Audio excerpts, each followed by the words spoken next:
내면의 아이 4. 안녕하세요, 여러분. 내면의 아이 4번째 수업에 오신 것을 환영합니다. 오늘 우리는 내면의 아이를 변화시키는 2번째 단계에 대해 이야기할 것입니다. 지난 시간에는 첫 번째 단계인 감정을 말하는 것에 대해 논의했습니다. 이번 수업의 단계는 매우 중요한데 바로 책임을 지는 것입니다. 책임을 지는 것이란 무엇일까요? 이 세상에는 3가지 일이 있습니다. 나의 일, 그의 일, 하늘의 일. 삶의 고통은 종종 우리가 자신의 일을 처리하지 않고 다른 사람의 일을 처리하거나 심지어 하늘의 일을 처리하려 하고 타인과 하늘의 책임까지 짊어지려 할 때 발생합니다. 구원자가 되어 마치 어미 닭처럼 끊임없이 다른 사람을 돕다 보면 결국 자신이 지치고 피곤해질 수밖에 없습니다. 내면의 아이를 다룰 때 우리가 감정을 말한 후에는 죄책감과 슬픔을 느끼며 무거워질 수 있습니다. 특히 과거에 잘못했던 일들, 예를 들어 누군가를 속이거나 때리거나 거짓말하거나 배신했던 일들을 마주할 때 그렇습니다.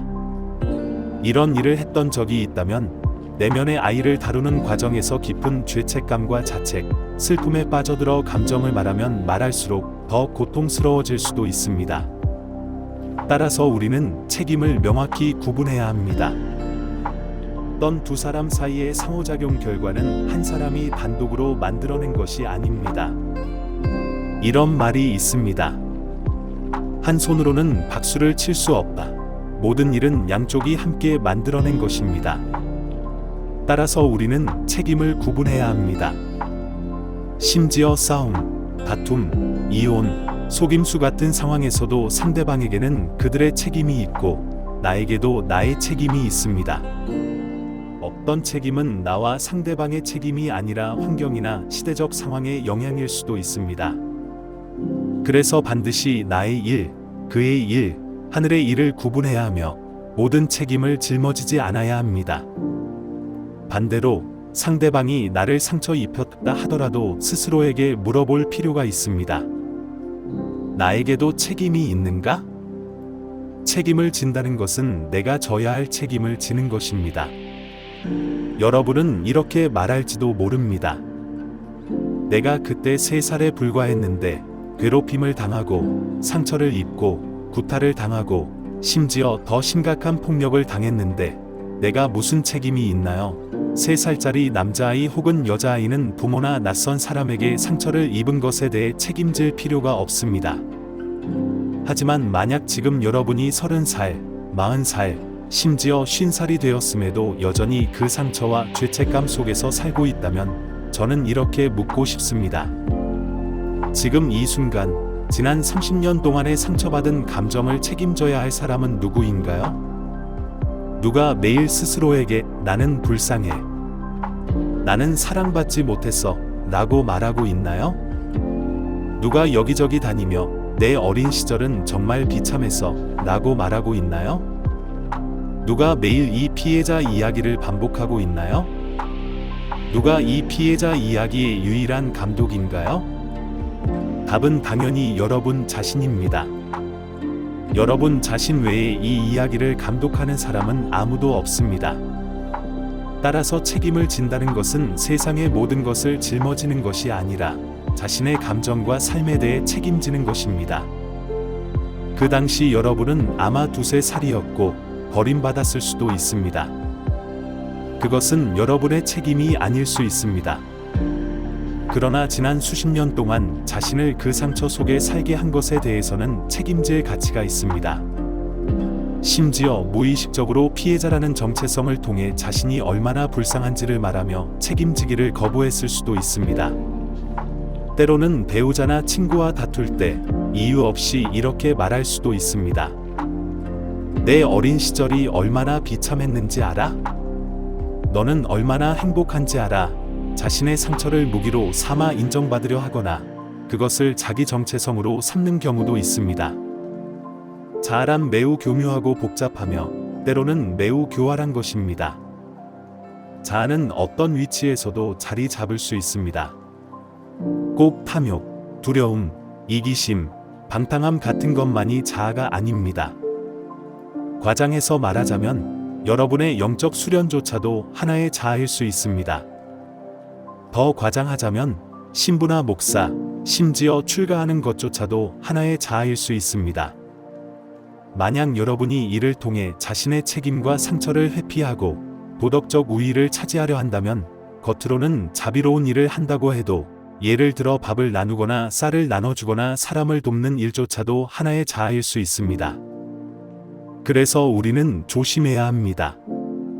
우리가 스스로 상처받았다고 말할 때 그 감정을 이용해 무책임한 행동을 정당화하려고 하지 않는지 말입니다. 여기서 저는 매우 중요한 개념을 말씀드리고 싶습니다. 저는 가족 치료의 창시자인 버지니아 세티어가 제시한 표리일치라는 개념을 매우 좋아합니다. 그녀의 설명은 독특한데 표리일치는 단순히 자신의 감정에 충실한 것만이 아니라 자신의 감정에 충실하면서도 감정에 휘둘리지 않는 것입니다. 버지니아 사티어는 진정한 표리일치는 세 가지가 모두 이기는 것이라고 말합니다. 나도 이기고, 너도 이기고, 전체 환경이나 팀도 이겨야 한다. 감정은 완전하지 않습니다. 자신의 감정을 존중하되 그것을 과장하거나 휘말리지 않아야 합니다. 책임을 지는 것은 매우 중요합니다. 그렇지 않으면 감정만 이야기하다가 극단으로 빠질 수 있습니다. 감정에 지나치게 몰입하거나 감정을 조종하거나 비난의 도구로 삼을 수 있습니다. 따라서 첫 번째 단계는 감정을 표현하는 것이고 두 번째 단계는 책임을 지는 것입니다. 감정은 목적지가 아니라 출발점이자 내면의 필요와 연결하는 진입점입니다. 감정 아래에는 삶의 실상이 있습니다. 우리의 감정 아래에는 많은 기대, 신념, 위치, 가치관, 정체성이 숨어 있습니다. 감정과 연결하는 목적은 우리가 최고의 자신이 되어 자신의 삶에 온전히 책임지기 위함입니다. 따라서 두 번째 단계는 책임을 지는 것입니다. 상대방의 태도가 나빴더라도, 상대방이 잘못했더라도 나에게도 내 책임이 있을 수 있습니다. 지난 시간에 물건을 훔친 예를 들어 다시 설명해 보겠습니다. 우선 스스로를 이완시키고 허리를 펴고 눈을 감고 두 손을 가슴에 얹고 깊게 숨을 쉬며 땅에 발을 딛고 있는 느낌을 받으세요. 마치 나무처럼 뿌리를 깊게 내린 느낌을 가지세요. 그런 다음 우주의 큰 사랑과 축복을 느끼세요. 무한한 빛과 사랑이 내면의 아이를 가득 채우고 있다고 상상하세요. 어릴 적의 한 사건을 떠올려 보세요. 물건을 훔쳤던 일이나 여러분이 다루고 싶은 다른 사건일 수도 있습니다. 그런 다음 그 사건을 멀리 두고 아주 작게 만들어 더 이상 여러분을 상처 입히지 못하게 하세요. 현재에 집중하고 그 외부의 사람이나 사건을 내려놓으세요. 그 다음 감정을 이야기하세요. 나는 그때 상처받고 두려웠음을 인정합니다. 모든 감정을 이야기한 후 잠시 멈추고 깊게 숨을 쉬며 다시 그 사건을 멀리 두고 현재에 집중하고 내가 져야 할 책임을 말하세요. 맞아요. 그 당시 당신이 나를 비난하고 속였을 수도 있지만 나에게도 나의 이기심이 있었고 나의 교활함이 있었습니다. 나도 나의 책임이 있음을 인정합니다. 여기서 중요한 점은 나는 이기적이다 라고 말하지 않고 나는 이기적인 부분이 있다 고 말하는 것입니다. 이 표현은 매우 중요합니다. 그렇지 않으면 여러분은 이기적이라는 정의에 갇히게 될 수 있습니다. 마지막으로 이 경험에 감사하세요. 이 경험이 나에게 더 큰 공감을 가져다 주었음을, 다시는 사람을 상처 입히지 않게 되었음을, 나로 하여금 내 책임을 질 수 있게 해주었음을 감사하세요.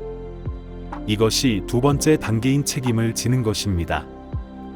이는 상대방이나 자신을 비판하는 것이 아니라 자신의 삶의 모든 결과와 감정에 책임지는 것입니다. 첫 번째 부분은 감정을 표현하는 것이고 두 번째 부분은 책임을 지는 것입니다. 세 번째 부분은 무엇일까요? 다음 시간에 함께 나누겠습니다. 기억하세요. 어떤 연습을 하든 가장 중요한 것은 사전 준비입니다. 스스로를 이완시키고 허리를 펴고 눈을 감고 두 손을 가슴에 얹고 땅에 발을 딛고 하늘의 축복과 큰 사랑을 느끼세요. 그런 다음 사건을 멀리 두고 깊게 숨을 쉬며 평온하게 감정을 이야기하세요. 한 걸음 한 걸음 나아가세요. 한 걸음 한 걸음 나아가면 여러분은 점점 더 건강해지고 점점 더 강해질 것입니다. 다음 수업에서 세 번째로 중요한 부분을 함께 나누겠습니다. 진심으로 감사합니다.